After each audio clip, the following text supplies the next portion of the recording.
Bienvenue à tous. Nous sommes heureux de vous accueillir aujourd'hui encore pour cette nouvelle leçon.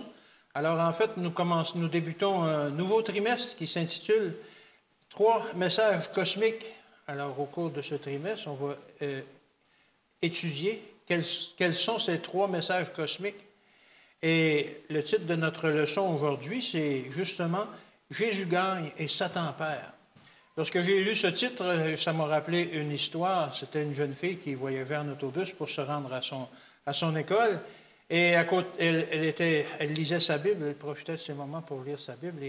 Et un jeune homme s'assoit à côté d'elle durant le trajet et il lui demande « Est-ce que tu comprends vraiment quelque chose dans ce livre-là? » Elle dit « Ben oui. » « Et tu comprends même dans l'Apocalypse? » « Eh bien oui. » « Et qu'est-ce que ça dit? » Elle dit « Ben, ça dit tout simplement que nous avons gagné et vous avez perdu. » Alors, c'est un peu le message de la Bible qu'on va étudier ce trimestre-ci. Et pour partager avec vous cette semaine, j'ai mes collaborateurs, j'ai Clayton. Bonjour Clayton. Salut Alain, ça va bien? Ça va très bien. C'est un plaisir d'être ici avec vous. Amen. Et on a Georges avec nous. Bonjour Georges. Bonjour Alain, bonjour Clayton. Content d'être ici et quel privilège joyeux que nous avons pour partager la parole de Dieu ensemble. Amen, amen. Mais comme il se doit, pour débuter toute étude, on doit se recommander au Saint-Esprit, se recommander à Dieu. Alors Clayton, tu veux prier pour nous? Oui. Prions. Seigneur Jésus, merci beaucoup de nous donner l'opportunité une autre fois d'étudier la parole, comprendre encore une fois qu'est-ce que tu veux dire pour nous, pour qu'on puisse avancer et être plus proche de toi, Seigneur. Guide-nous, donne-nous la sagesse à travers le Saint-Esprit. C'est ça qu'on demande au nom de Jésus. Amen. Amen. Alors, on va parler durant le trimestre de 3 messages cosmiques. Ce que je ne vous parlerai pas, c'est de Voyageur 2. Voyageur 2, vous connaissez peut-être, c'est une sonde spatiale qui a quitté la Terre en 1977. Elle est sortie du système solaire en 2018 et elle envoie encore des messages. Alors, on peut appeler ça des messages cosmiques qu'elle nous envoie. Mais c'est des messages qui sont envoyés par l'homme, par un satellite interposé. Ce n'est pas de ces messages-là qu'on va envoyer, malgré la technologie des hommes. On va parler plutôt d'un message qui a été envoyé il y a 2000 ans par Jésus lui-même, par son serviteur Jean dans l'Apocalypse. Alors, justement, on pourrait commencer par un verset dans Apocalypse 12 au verset 17. Apocalypse 12 au verset 17, ça dit ceci. « Et le dragon fut irrité contre la femme, et il s'en alla faire la guerre au reste de sa postérité, à ceux qui gardent les commandements de Dieu et qui ont le témoignage de Jésus-Christ. » Alors, on voit que dans ces versets-là, ça nous indique qu'il y a une guerre. Il y a une guerre qui a eu lieu dans le ciel. Une guerre idéologique, principalement, j'imagine. Je ne pense pas qu'ils ont sorti les fusils, etc. Mais effectivement, qu'il y a eu une guerre assez sérieuse pour que Satan et ses anges soient précipités sur la terre. Oui. Et l'histoire nous raconte, lorsqu'on regarde l'histoire de l'homme aujourd'hui, ça nous raconte qu'il y a eu plein de guerres, toutes sortes de guerres. Et quelqu'un s'amusait à dire, quelqu'un qui croyait à l'évolution, aussitôt que l'homme a réussi à prendre une pierre dans ses mains, il s'est empressé de la lancer dans la figure de son voisin. Ouais. Alors, effectivement, que les guerres, c'est comme ça que ça commence. Et puis, il y a toujours quelqu'un prêt à déclencher des guerres. Mais la guerre que l'on va parler, c'est une guerre spéciale. C'est vraiment une guerre qui a eu lieu dans le ciel entre Dieu et Satan et ses anges. Satan qui s'est présenté et il voulait devenir lui-même Dieu, prendre la place de Dieu, monter sur le trône de Dieu. Et bon, ben ça se peut pas. C'est pas possible. Il y a un seul Dieu et il y a une seule place pour lui. Alors nous aussi, on est concernés par ce combat-là. On est engagé dans un même combat qui va mener à la vie ou à la mort, selon le parti que l'on va prendre. Nous sommes en infériorité numérique, c'est sûr, parce qu'apparemment que le tiers des anges, ça représente des milliards et des milliards d'anges. Mais on a quand même un allié qui est encore plus fort que tous ces anges-là. Et c'est Dieu lui-même, avec son commandant en chef, Jésus, qui a mené déjà une grosse bataille et qui a vaincu. Il a gagné. Il a vaincu à la croix. Alors, notre salut est assuré, en autant qu'on reste accroché, mais il faut quand même faire attention parce que le combat se déroule encore. Tout n'est pas accompli. Tout est accompli pour le salut, mais Jésus n'est pas encore revenu et Satan est encore actif sur la terre pour essayer de faire tomber les gens. Mais grâce à Dieu, même si on est en infériorité numérique, bien que les chances, si on considère humainement parlant, on n'a pas de possibilité de vaincre Satan et ses anges, mais nous, on a Dieu de notre côté Amen. pour faire face à cette armée qui veut nous détruire tous ensemble. Et effectivement, dans la journée de dimanche, on parlait qu'il y a une guerre dans le ciel. Apocalypse 12, au verset 7 à 9, ça décrit justement ce conflit-là. Apocalypse 12, verset 7 à 9. Ça dit ceci. Et il y eut guerre dans le ciel. Michel et ses anges combattirent contre le dragon. Et le dragon et ses anges combattirent.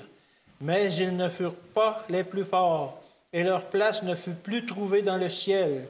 Et il fut précipité, le grand dragon, le serpent ancien, appelé le diable et Satan, celui qui séduit toute la terre. Il fut précipité sur la terre, et ses anges furent précipités avec lui. Alors, on voit très bien là qu'il commence à perdre. Oui, la guerre était là. Sérieux. Et comme on l'a dit tout à l'heure, Satan a été précipité sur la terre et il essaie maintenant de faire de nous ses victimes, de faire que l'on ne choisisse pas le camp de l'armée, de Dieu, excusez-moi. Ouais. Et dans ces versets, il y a un élément spécial qui est décrit dans Apocalypse 12, versets 7 à 9. Il y a un élément spécial qui est décrit qui a permis que cette guerre-là ait eu lieu. Parfois, on pourrait dire, si cet élément-là n'aurait pas été là, peut-être que ça aurait été mieux. On parle de quoi? On parle de liberté. L'amour. L'amour. On parle de libre arbitre. Ouais. Et il n'y a pas de libre arbitre sans amour. Oui, exactement. Parce que lorsque on aime suffisamment pour laisser à l'autre le choix, c'est parce qu'on aime beaucoup. Ouais. On court le risque qu'il s'éloigne de nous ou qu'on le perde. Ouais. Et c'est ce qui est arrivé dans le ciel. Satan avait le libre arbitre. On peut penser parfois que les anges n'ont pas le libre arbitre, mais ils ont le libre arbitre. Ils ont le droit de choisir, comme nous-mêmes, on a le droit de choisir. Oui. Choisis le bien, que dit la Bible. Choisis la vie, plutôt. Choisis la vie, comme mentionne la Bible. Oh. Et j'aime l'expression ici dans la leçon du dimanche, quand il dit que l'amour est l'expression de libre arbitre. Dans ce cas-là ici, quelqu'un ne peut pas t'aimer s'ils ont choisi de t'aimer. Alors, on ne peut pas aimer quelqu'un si nous sommes obligés. Ça, c'est intéressant de penser. Oui, mais ce n'est pas l'amour, ça. Par obligation, ça ne peut pas passer l'amour. Et c'est très bon l'exemple parce que personne ne peut pas être obligé à aimer quelqu'un. On ne peut pas obliger personne à aimer. Ça doit être une décision volontaire, complètement. Ouais. Et généralement, c'est une collaboration entre les deux parce qu'un aime et l'autre rend l'amour. Et parfois, malheureusement, on peut regarder parfois le cas de certains enfants qui n'aiment pas vraiment leurs parents pour toutes sortes de raisons, la drogue et des choses comme ça. Mais les parents continuent à les aimer. C'est vrai. Et l'amour n'est pas un sentiment. Vous allez peut-être être surpris d'entendre ça. L'amour n'est pas un sentiment. L'amour est un choix. Une décision. Une décision. Il faut choisir d'aimer. Il faut décider d'aimer. Et après ça, qu'est-ce qu'on fait? On agit en conséquence. Oui. On donne de l'amour. Et comment on donne de l'amour? Ce n'est pas en envoyant des ondes positives. C'est par des gestes. Oui. C'est par des gestes d'amour. C'est vrai. Et Dieu, lorsque cette guerre-là a débuté et que l'humanité s'est retrouvée en danger, il a manifesté son amour. Il n'a pas juste dit « Ah, je vous aime, c'est donc dommage que vous ayez à subir les attaques de Satan et de ses anges, mais j'espère que vous allez bien vous en sortir. » C'est pas ça qu'il a fait. Il a fait lui-même, par son libre arbitre, il a choisi de venir sur la terre pour donner sa vie, pour payer la rançon du péché et pour que les hommes, l'humanité entière soit sauvée. Malheureusement, ce n'est pas tous les humains qui vont choisir d'accepter ce salut, mais encore là, c'est un acte volontaire de la part des hommes d'accepter le salut. Ce n'est pas quelque chose qui peut nous obliger. Dieu n'a pas créé des petits robots avec une puce électronique qui est programmée pour dire « vous allez m'aimer ». Oui, c'est vrai. Oui, c'est ça. Non, il nous a laissé le choix. Et nous tous, on a le choix. Et chacun d'entre vous, vous avez le choix aussi de choisir Jésus. Et comme la Bible, je l'ai mentionné tout à l'heure, la Bible nous exhorte. Choisis la vie. Ouais. Choisis la vie afin que tu vives. Et alors, si on a ce droit-là, de quel droit est-ce qu'on priverait les autres qui sont auprès de nous d'avoir ce même droit, ce libre arbitre-là, de choisir pour eux-mêmes, de choisir qui ils aiment, comment ils aiment ou qu'ils n'aiment pas, malheureusement. Oui, c'est ça. Ils ont le même droit de choisir. C'est dommage à dire, mais c'est ce choix-là que nous donne Dieu et on doit le laisser à ceux qui nous entourent. C'est comme les enfants aujourd'hui. Nous, comme parents, nous avons l'obligation de montrer les bons chemins.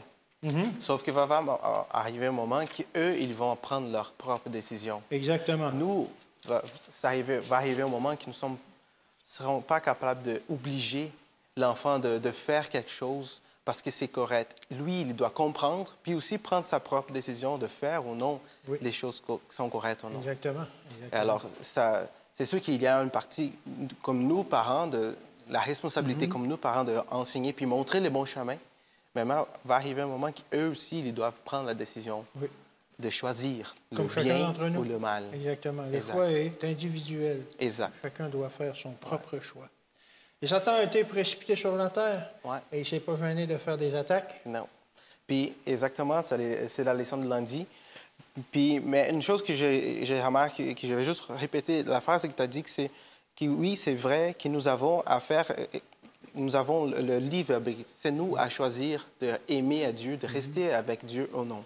C'est vrai, mais c'est pas facile. C'est pas facile. C'est pas facile de choisir la vie. Parce que c'est quand même logique de dire, mais venez avec moi, je vais vous donner... Dieu dit, mais choisissez la vie, je vais vous donner la vie éternelle. Oui, c'est facile de choisir la vie, le côté positif. C'est quand même logique. Oui. Sauf que c'est pas facile. Pourquoi c'est pas facile? Vivre ce choix. Exactement. De vivre ça, c'est pas facile. Mais pourquoi? À cause que nous avons les attaques de Satan. La leçon de lundi, elle nous parle très clairement que ici sur la terre, la guerre, elle n'a pas fini encore. Non. Jésus a déjà gagné la guerre, ça c'est vrai. Il est déjà notre vainqueur, notre sauveur, sauf que nous vivons encore ici, dans ce monde de péché. Puis lui, en sachant qu'il est déjà perdu, il va faire tout pour qu'on puisse aussi... entraîner le maximum de... Exact, qu'on puisse aussi être pas au ciel. Tu sais, comme lui, il va pas rester au ciel aussi. Alors, depuis longtemps, depuis le début, Satan, il essaye d'attaquer. Attaquer Jésus, mais attaquer aussi ses descendants, attaquer ses peuples. Puis ici, la leçon de lundi, elle commence à parler par rapport à ça, les attaques de Satan contre Jésus quand Jésus était ici sur la terre. Dès le début, quand Jésus était dans le ventre de sa mère, de Marie, il avait encore des attaques. Il essayait d'attaquer Jésus dans la naissance de Jésus-Christ, mais là, avec un ange, Joseph et Marie, ils ont été protégés, puis on peut sortir puis aller s'enfuir au Égypte. Après ça, Satan essayait d'attaquer encore une fois quand Jésus était dans le désert, avec les tentations de parce qu'il avait faim, puis d'autres tentations. Puis, intéressant qu'il, lui, il a utilisé qu'est-ce qu'il est écrit dans la Bible. Oui. Puis c'est aussi, Dieu, il a pu se sortir parce que qu'est-ce qu'il était écrit dans la Bible aussi. Oui. Alors, lui, il l'a dit dans le bon contexte et dans exactement. les vraies paroles. Mais c'était toujours des attaques. Oui. Parce que Satan, il savait que si Jésus, il a décidé de sortir du ciel pour devenir un homme pour sauver son peuple, c'est parce qu'il était décidé de faire quelque chose de grand. Oui. Puis Satan, en connaissant déjà Jésus, puis la grandiosité de Dieu et tout, il devrait faire tout dans son pouvoir pour empêcher ça. Alors, si on continue aussi, Satan, il essaie d'attaquer Jésus sur la croix.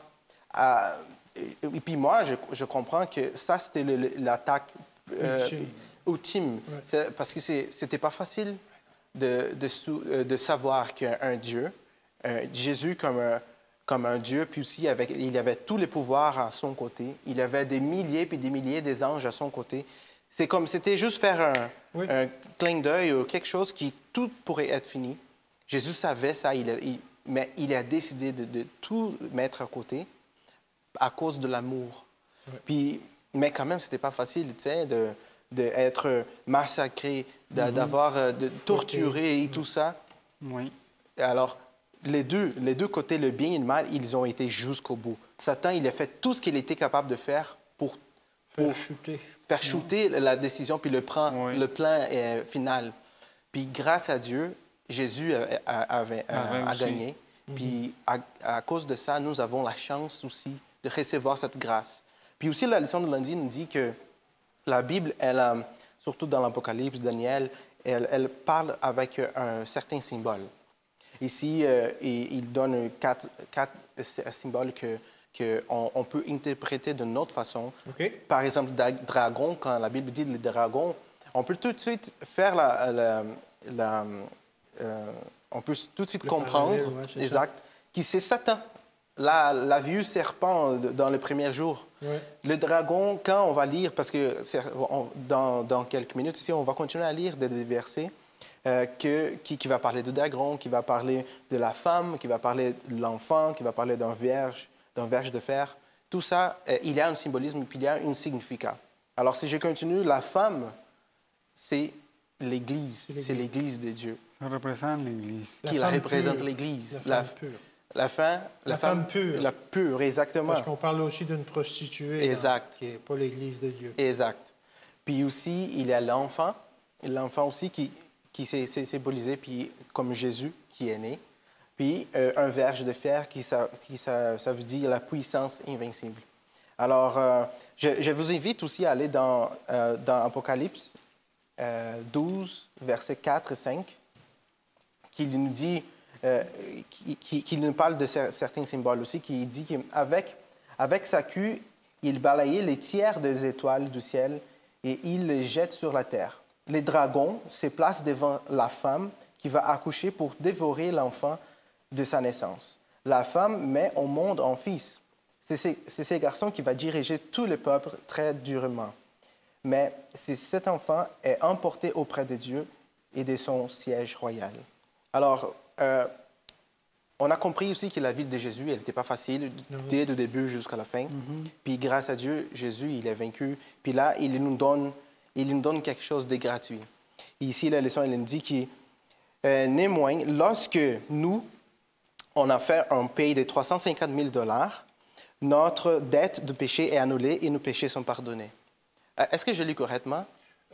Oui. Est-ce qu'on doit payer 350 000 $ pour notre péché être sauvé? Non. Je pense pas. Hein? Je pense que je fais une faute ici. Alors, dans ce cas-là ici, ce n'est pas nécessaire de payer 350 000 ou 1 million de $ pour avoir le salut. Ici, si je lis correctement, c'est lorsque nous acceptons par la foi, c'est seulement ça qu'on a besoin de faire. Pas besoin de payer, pas besoin de faire d'autres choses que accepter par la foi. Qu'est-ce que Jésus a fait pour nous? Notre liste de péchés, elle va être annulée. Tu sais, moi, je comprends comme ça qu'il va y avoir un juge, il va y avoir Jésus, puis Satan. Jésus est un symbole comme ça. Puis Satan, il va arriver avec un papier, il dit, regarde, j'ai vu quelque chose à vous présenter, parce qu'ici, c'est le temps de juger Clayton. Puis là, ici, j'ai une feuille, une liste des choses que Clayton a vraiment faire. Tu sais? Je ne vais pas dire de mensonges ici, je vais juste dire la vérité. On plaide coupable. Exact. Alors, à cause de toute cette preuve-là, parce que j'ai preuve comme un prouvé, Clayton, il est coupable, il ne mérite pas à aller au ciel. Puis il va prendre la feuille et dire, oui, c'est vrai, hein? Tel jour, tu as fait ça, tel jour, dans ce cas-là ici, tu es condamné.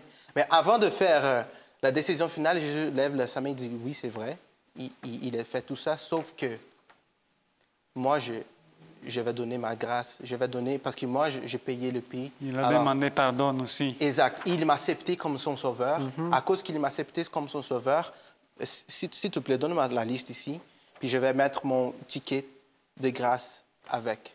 Dans ce cas-là ici, oui, c'est vrai, il a péché, il est un pécheur, sauf qu'avec mon ticket que moi, j'ai payé parce que je l'aime, puis il m'a accepté, sa liste de péchés est annulée. J'en ai des frissons. Amen pour ça. Oui. Parce que nous, sans l'acceptation de Jésus, on ne serait pas capable d'être sauvés. Même si nous, on essaie d'être le meilleur. Mais les meilleurs chrétiens au monde, on ne serait pas capable parce qu'il fallait payer avec le sang. Puis Jésus a fait ça pour nous. Gloire à Dieu pour ça. Gloire à Dieu. Et on voit que, comme tu l'as mentionné, Jésus a été tenté de toutes les façons, physiquement, spirituellement, émotionnellement. Oui. Satan a tout fait pour le faire tomber. Ouais. Et tu nous as parlé aussi de la victoire, de salut. Et il faut accepter la victoire de Jésus. Oui, oui, c'est ça qu'on va avoir le privilège d'étudier ensemble. Et c'est accepter la victoire de Jésus. Et il faut comprendre vraiment que la victoire de Jésus, ça c'est pas la même chose que la victoire de quelques grands conquérants que nous pouvons connaître. Napoléon, oui, peu importe. Alexandre. C'est une victoire parce que comme Clayton, il vous avait mentionné tout à l'heure, c'est Dieu même.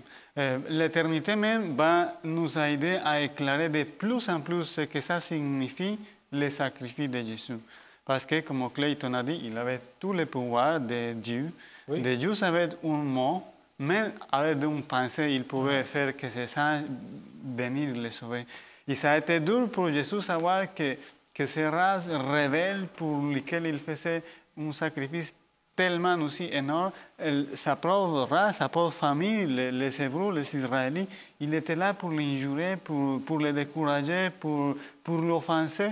Comme Clayton a mentionné, il n'y avait rien que Satan n'aurait pas essayé pour faire détourner Jésus de sa voie, pour que son sacrifice soit sali, il ne pouvait être pas parfait. Ça a été clair. C'est pour ça qu'accepter la victoire de Jésus, ça nous implique avoir la compréhension de la magnitude, la grandeur de ce sacrifice, parce que ça a été n'importe qui a donné sa vie pour nous, mais aussi qu'il avait une vie parfaite, parce que Jésus, il pourrait avoir pareil, être mort dans la croix, mais si sa vie était tachée juste par un péché, Satan serait le premier pour l'accuser, parce qu'il il va présenter des évidences, comme Clayton a mentionné, mais il ne pouvait pas faire ça. Il n'y avait pas de... Oui, il n'y avait pas de preuve parce qu'il n'y avait pas de péché. Oui, exactement, il n'y avait pas de péché. Mais aussi, il essayait de les faire décourager pour ne pas aller, parce qu'il connaissait que sa vie était parfaite. Et lui, il connaissait les prophéties, il connaissait les plans du salut. Et on pourrait parler tellement de ça, mais j'ai juste voulu mentionner qu'autant qu'il n'a fait pas tomber Jésus dans la tentation, il essayait de faire changer à Jésus d'idée, il essayait de voir tous les points négatifs, les risques aussi, pour qu'il ne puisse pas aller à offrir sa vie comme un sacrifice parfait. Et en parlant de ça, on va lire Apocalypse 12, le verset 10. Alain, tu pourrais lire le verset ça? 12? Non, 12, 10. verset 10. 10. Pardon. OK.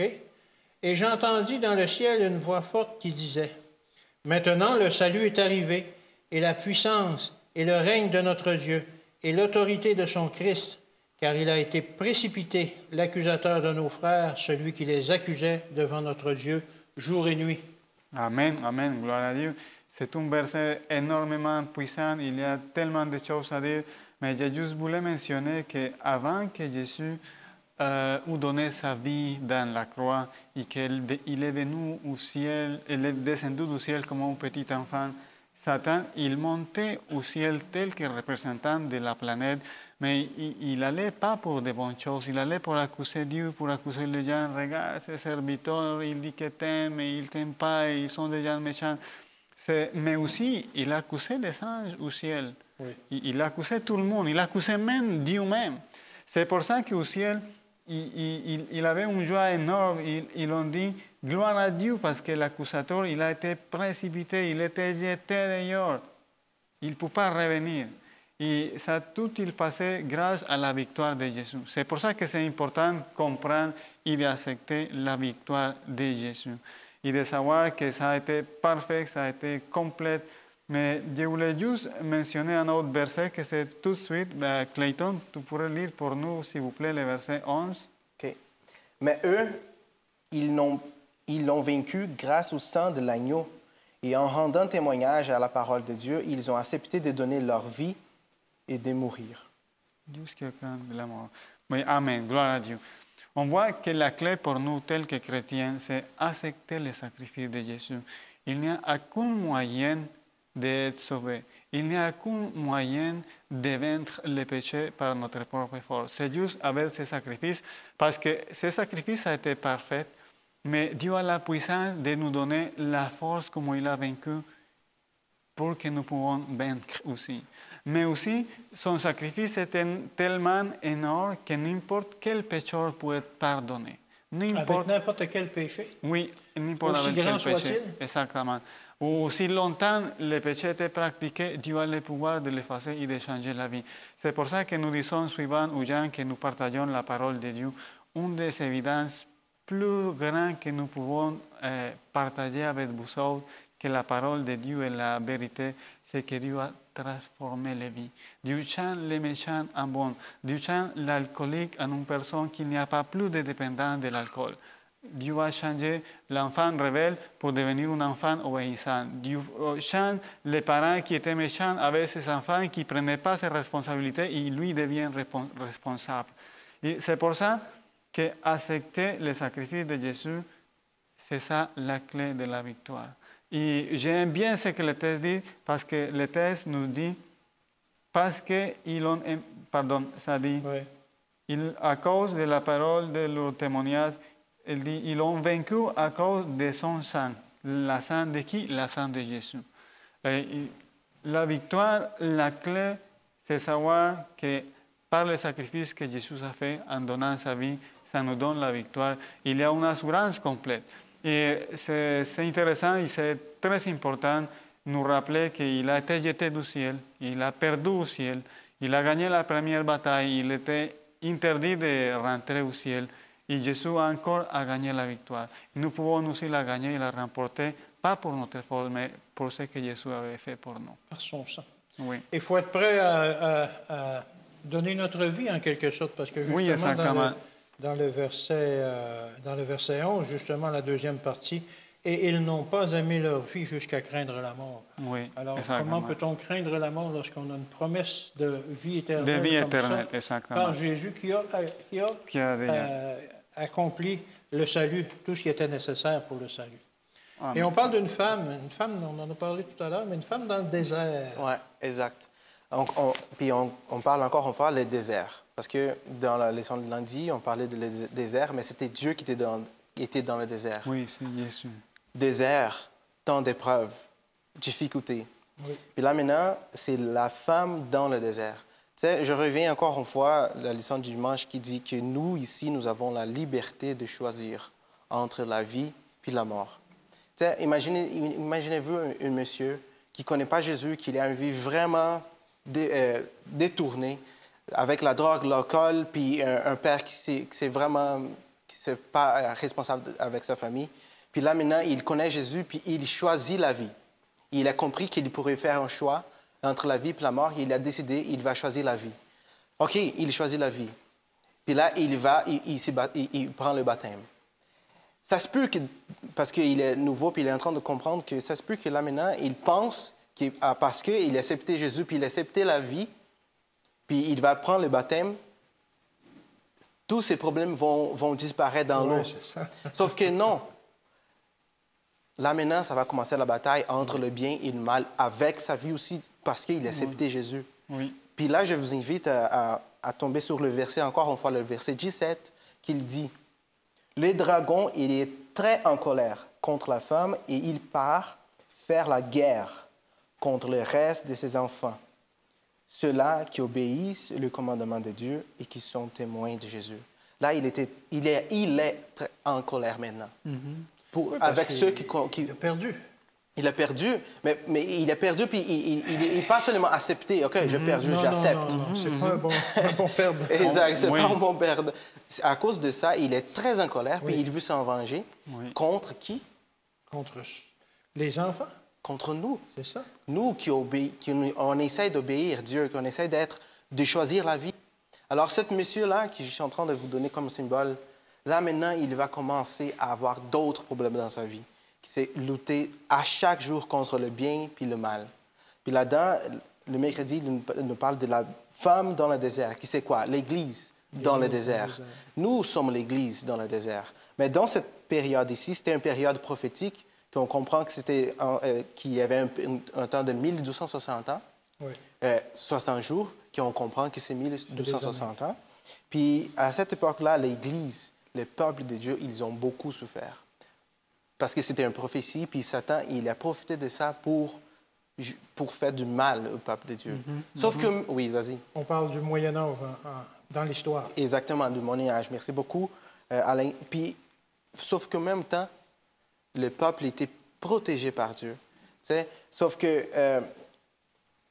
si on commence à réfléchir par rapport à ce temps de tendresse, ce temps de difficulté dans le désert, c'était quand même un bout de temps. Là, c'est 1260 ans de souffrance que l'Église elle a dû sortir, vivre dans les montagnes, sortir de la colère du dragon. L'année passée, j'ai eu l'opportunité de faire une visite en Europe, puis j'ai eu l'opportunité de voir certains instruments de torture qu'ils utilisaient dans le Moyen Âge. C'était terrible. Tu sais, l'être humain, il est assez créatif pour faire du mal au son prochain. Tu sais, puis là, je me demandais, ces chrétiens qui vivaient dans cette époque-là, ils devraient faire un choix aussi de la vie puis de la mort. Choisir la vie, choisir la mort. Puis ils ont choisi la vie, sauf qu'à cause qu'ils ont choisi la vie... Ils ont payé de leur vie. Ils ont... Exactement, ils ont connu la mort. Oui. Certains d'entre eux aussi, ils ont meurent avec ça, parce qu'ils ont choisi la vie. Oui. Alors, je me demandais, est-ce que moi, je serais prêt à faire 1/10 de ce qu'ils ont dû faire dans cette époque-là? Puis je dirais que non, je ne serais pas prêt aujourd'hui. Puis pourtant, c'est le même Dieu, c'est le même évangile. Ça me fait réfléchir parfois de problèmes que nous avons aujourd'hui. Des petits problèmes, ça fait déjà, ça nous fait tomber. T'sais? Puis, encore une fois, la femme dans le désert, c'est parce que nous en passons des épreuves. Nous, on passons des épreuves aussi. Sauf que Dieu aussi, il est toujours là à nos côtés pour nous aider comme l'Église, à ce moment-là de prophétie, elle aussi elle a été protégée. Elle était protégée par Dieu. Oui, je voulais réaffirmer ton rapport. C'est parce que dans le désert, il dit que Dieu, la femme a fait qu'elle voulait dire, elle était nourrie. Oui. Malgré que l'Église de Dieu était dans le désert, dans les montagnes, je peux le dire, ces gens, dans les cavernes, dans la solitude des montagnes, ils trouvaient la joie. Ils se sentaient vraiment assistés par Dieu. Leur paix était inébranlable. Ils avaient la joie, ils avaient l'assurance. Ils ont goûté à ce que signifie être pardonné. Ils ont goûté à ce que signifie être avec Dieu. C'est pour ça qu'ils ont eu le courage de faire face, comme Clayton mentionnait aussi, des horribles et des morts atroces avec des instruments de torture, parce qu'ils savaient qu'ils ne pouvaient pas se permettre de perdre ce cadeau que Dieu nous offre. Mais ça a été toujours un choix. Alors, ils ont été nourris d'une nourriture spirituelle. Oui, exactement. Probablement physique aussi. Et justement, on nous parle de cette période de temps et après, on nous parle d'un reste. Le reste de Dieu à la fin des temps. Oui, et ça c'est intéressant de comprendre que le reste, il peut avoir plusieurs significats, mais par exemple, dans l'histoire de Joseph, ça c'est un reste qui était épargné de la famine et qui était protégé par Dieu. Mais par exemple, dans l'histoire d'Élie, il y avait un reste qui a été fidèle aussi, malgré que tout le monde adorait Baal. Oui. Et Élie, il pensait que lui était le seul qui restait le vrai adorateur de Dieu. Mais il avait un reste. Et Dieu a dit, je ferai que 7000 personnes restent qui n'ont pas s'agenouillé devant Baal. Oui, ils n'ont pas fléchi les genoux devant Baal.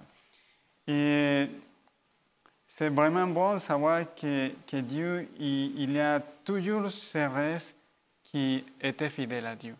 Et ça, c'est un appel parce que toutes ces caractéristiques ont besoin aujourd'hui de la savoir tel que chrétien fidèle, mais aussi savoir qu'il y a la promesse de Dieu pour nous protéger, pour nous garder. Mais nous avons le défi aussi Et aujourd'hui, grâce à les sacrifices de martyrs dans la période de la Moyen-Âge et de la Réforme, nous avons le précieux cadeau de Sainte Écriture. Il y a la lumière, mais il y a aussi beaucoup de confusion et l'ennemi il a changé aussi son stratégie. Maintenant, on ne se fait pas tuer, pas aussi, au moins aussi au Canada, il y a certains endroits que oui, mais ce que je voulais dire, on n'est pas en danger pour acheter une Bible. On ne perd pas notre vie pour notre foi. On peut la commander même pour Amazon et ça va nous arriver à la maison sans aucun problème. Et on peut la lire en pleine liberté, mais malgré ça, on vit une vie d'obscurité. Pourquoi? Parce que les gens, ils ont choisi de rejeter la vérité. On mentionnait que l'ennemi, il a changé son stratégie. Il a jeté un pot de poisson dans ce qui est vrai. On pourrait dire, il a mêlé un petit peu, juste un petit peu de faux avec la vérité. Et ça a donné énormément de bons résultats. Et c'est pour ça qu'en parlant des restes et des restes fidèles, c'est avec l'autorité que nous donne la Bible de savoir ce qui se reste, parce qu'ils ont des caractéristiques spécifiques et nous devons aussi la souhaiter avoir en nous. Et c'est ça l'invitation que nous faisons à tous nos téléspectateurs d'avoir cette caractéristique dans nos vies, pas juste avec une connaissance théorique, mais avec une vie de pratique. Et en sachant que ça nous permet del bon côté, et malgré, comme nous avons dit, même si on était juste un petit reste, on va devenir la majorité. Et on peut trouver cet exemple au temps des déluges, il n'était pas beaucoup les croyants. Mais c'est qui est devenu la majorité au fin? Ben, finalement, il n'y avait plus des autres. Oui, la majorité restait, ceux qui restaient en vie. Ça a été ils sont la majorité parce que c'est la représentation de la vie. Ça va être la mention à la fin. Ceux qui vont avoir la vie éternelle va être pas beaucoup, mais ça va être la majorité finalement. Dans ce sens. On va lire Apocalypse 12, le verset 17. Alain, tu pourrais lire pour nous ça avec un bon français, s'il vous plaît. Et le dragon fut irrité contre la femme, et il s'en alla faire la guerre au reste de sa postérité, à ceux qui gardent les commandements de Dieu et qui ont le témoignage de Jésus. Amen, gloire à Dieu. Je suis très content que la Bible s'explique pour elle-même et on avait déjà identifié que la fin, ça a été l'Église, une Église pure, une Église qui a gardé les commandements de Dieu. Mais ici, c'est vraiment ponctuel parce que ça mentionne d'une façon littérale les commandements de Dieu. Ça, on parle ici exactement de la loi de Dieu. Et on connaît exactement l'histoire et c'est triste, mais les pauvres juifs, ils avaient rejeté à Jésus. Personnellement et littéralement, ils l'ont rejeté, ils l'ont crucifié. Mais aujourd'hui, il y a une situation différente. Les chrétiens, ils acceptent Jésus, ils aiment Jésus, ils aiment le sacrifice de Jésus, mais ils rejettent sa loi. Ils rejettent la loi parce que certaines églises, ils vont dire, tu peux avoir plusieurs femmes, tu vas avoir l'autorisation. Il y a des autres qui vont tomber dans des autres pièges, mais la majorité, c'est qu'ils ne vont accepter pas le 4e commandement. Ils le rejettent d'une façon catégorique en disant que ça a été changé, mais il n'y a jamais la preuve dans la Bible pour constater que ça a été changé. Faisons attention à ça. Demandons à Dieu que nous pouvons rester fidèles, que nous pouvons aussi avoir le témoignage de Jésus, que ça c'est l'esprit de prophétie, que ça c'est la prophétie, c'est ce que je voulais dire. Le commandement de Dieu, il reste toujours sa loi, il ne va pas changer. Mais pourquoi c'est que c'est aussi important avoir la prophétie? Parce que ça va nous éclairer c'est quoi qui va arriver dans nos temps, mais ce qui va arriver dans le futur. Et pour nous préparer, pour faire face, malheureusement, le temps nous échappe. On ne peut pas parler de tous les détails, mais restons en tête avec, je dirais que le verset clé de l'étude de cette semaine, ça serait le verset 11 et le verset 17. On doit accepter la loi de Dieu et on doit savoir que c'est juste par le sang de Jésus qu'on peut vaincre. Amen. Jésus gagne, Satan perd. Amen. Amen. Alors, vous voyez, d'après cette leçon, comme on l'a vu, Effectivement, le combat a été mené. Les jeux sont faits maintenant. Il reste que peu de temps probablement avant le retour de Jésus et que tout soit rétabli selon ce qu'il se doit. Alors, on vous incite à choisir le côté gagnant. Amen. On doit terminer avec une prière. Tu veux prier pour nous, Georges? Oui, avec plaisir. Notre Père Céleste, merci beaucoup pour nous avoir laissé ta parole, pour nous avoir accordé aussi ce petit moment pour étudier ta parole et pour nous rappeler de ton énorme sacrifice en notre faveur. Nous voulions l'accepter et nous voulons être vainqueurs avec toi, Seigneur. Aide-nous à t'aimer, aide-nous à garder ta loi. Pas parce qu'en faisant ça, on était sauvés, mais ça sera la reconnaissance de ton sacrifice et nous voudrions te choisir et t'obéir de façon volontaire. Aide-nous, s'il te plaît, à renforcer nos choix et aide à ceux qui n'ont pas choisi encore à choisir le bon côté, que c'est le côté de toi, parce que c'est toi le gagnant, c'est toi qui as vaincu l'ennemi. Nous te prions dans le puissant nom de Jésus. Amen. Amen. Alors, on vous invite la semaine prochaine pour une nouvelle étude qui s'intitule « Un moment décisif ». Alors, il semble qu'il y a un moment décisif où chacun doit prendre sa décision, sa propre décision. Alors, merci Cléton. Merci. Merci Georges. Merci à vous d'avoir été là et on vous donne un rendez-vous pour la semaine prochaine, un moment décisif.